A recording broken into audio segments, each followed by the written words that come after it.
Code katas are interesting problems to solve, yet they're simple enough that it doesn't take all of your brain power just to get to a solution, which means you've got some capacity left to think at this meta level about the way you're working and what your habits actually are.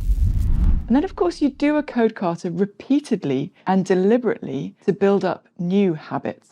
I first learned about code katas from Dave Thomas. He's one of the pragmatic programmers. He's written lots of books, and he's one of the signatories of the Agile Manifesto. So he got the idea when he was watching his son practice karate. They were doing these kata exercises where they train moves all together with the whole class doing the same thing. Dave Thomas thought about how programmers train, or mostly don't, and he realized that we could do with some of this disciplined practice away from production code.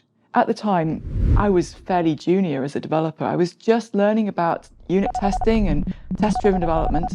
I was very keen to improve. So I began to work through some of these code katas and looking at solutions to them I found on the internet by other people. And I realized that studying like this actually helped me a lot to rapidly improve my skills for designing new code and tests.